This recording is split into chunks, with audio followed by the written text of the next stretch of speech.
So the main idea is to simply not have combat and long-range travel at the same time.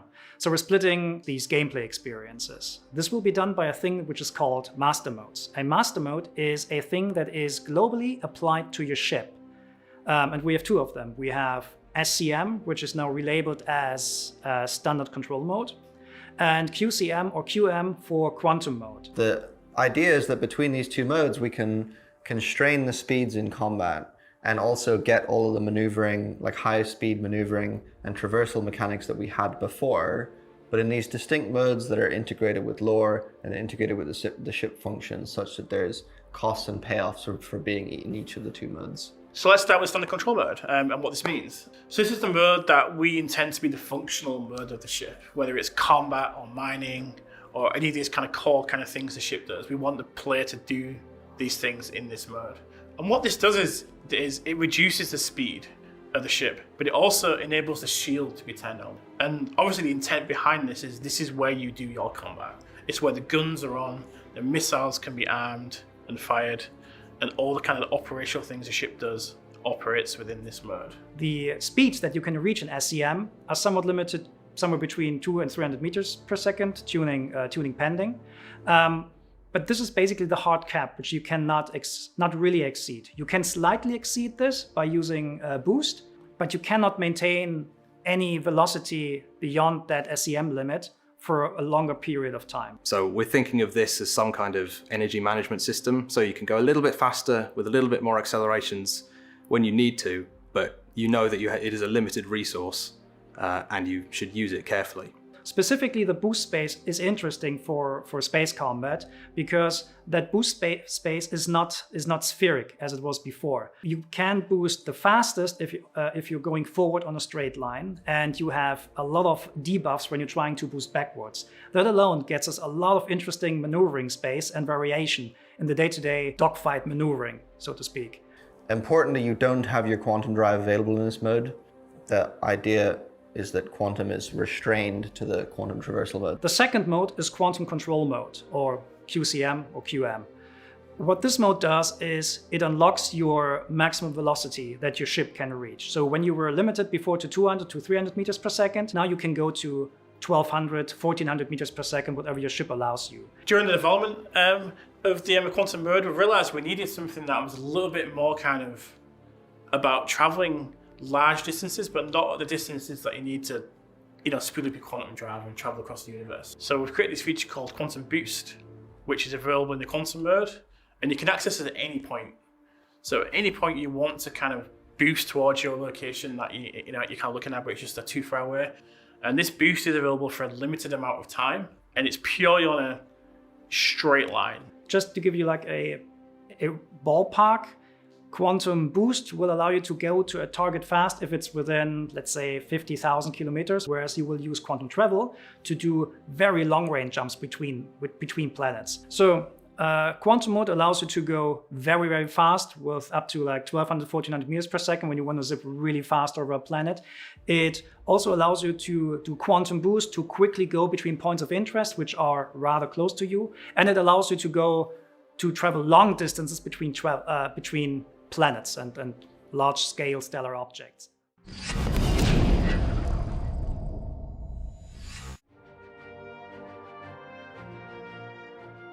Currently, we have working in-engine prototypes of the following systems: power, gravity, life support, and the relay network.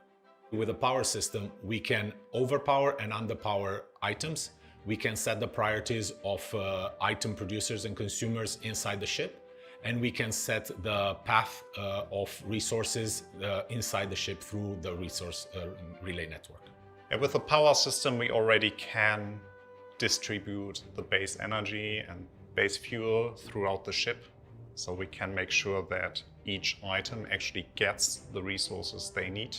Creating your own resource path is basically defining the routes, or the most efficient routes that the energy or the resources have to take throughout your ship.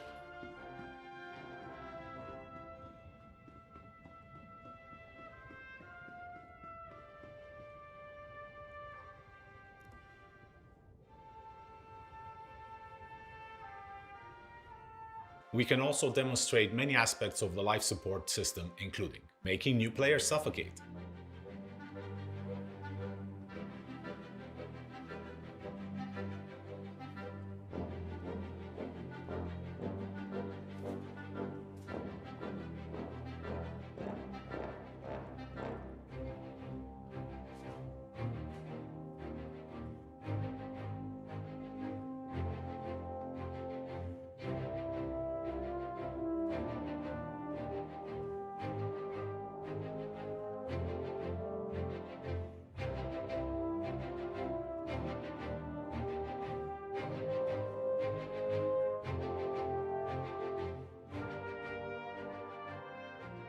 fire expulsion,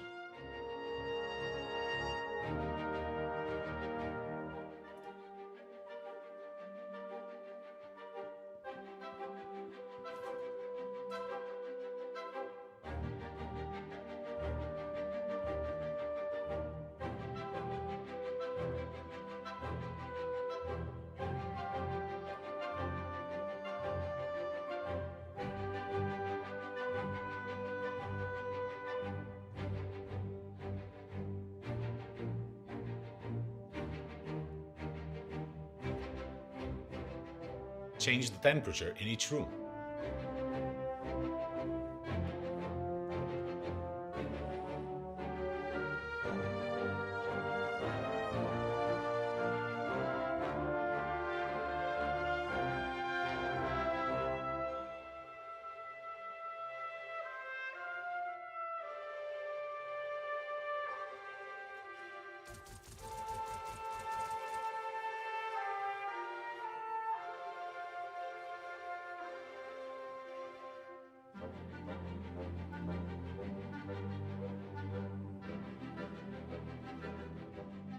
making new players suffocate,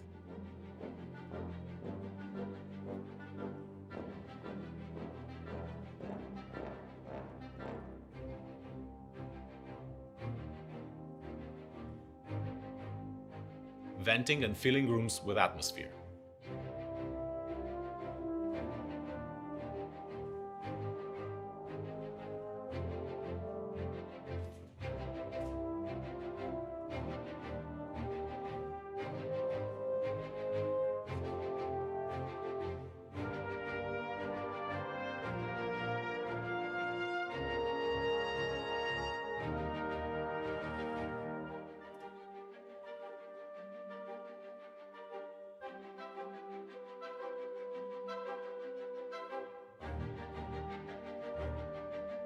and making players suffocate again.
In the last year, we've made tremendous progress with the resource management system, but with a system that is this big and complex, we do not want to rush it. We want to just get it right and get it right from the beginning.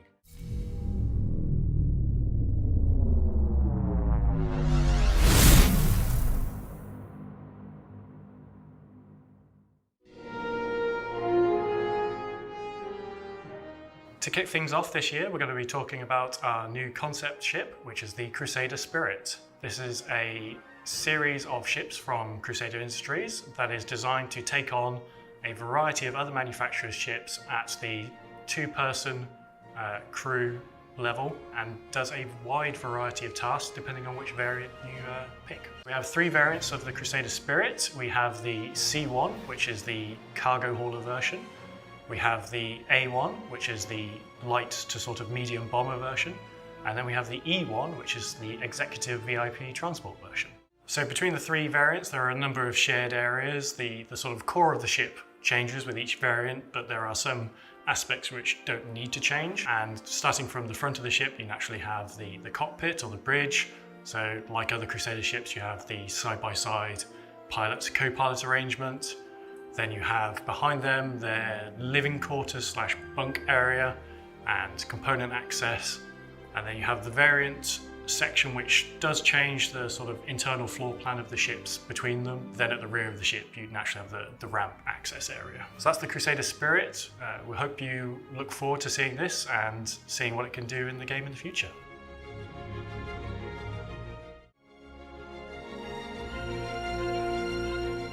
The Drake Corsair is an important ship in their lineup because it fills that multi-crew exploration gap in their lineup. We've seen a lot of Drake ships of various usage and roles, such as the Buccaneer and Cutlass. In this size class, you naturally have the Constellation, the 600i as the competitors, and what Drake brings is its usual rugged, overwhelming amount of firepower for its size sort of classification to that entry. It's Drake's dedicated exploration ship. It's a kind of a medium, deep space vessel effectively. Got a crew for up to 4, or space for up to 4 crew.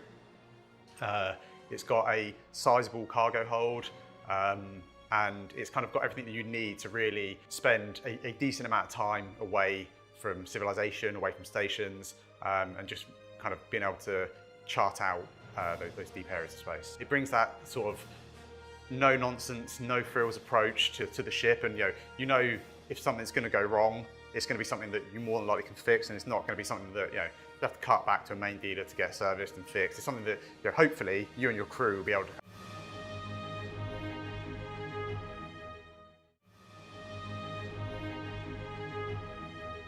Racing is a cool and fun aspect of Star Citizen, and it's something that we've seen that backers really enjoy doing and organising amongst themselves, and something that we really want to help support from within CIG. So we wanted to bring a new vehicle to the verse, which is where the STV came from. So the STV is the Greycat sports terrain vehicle.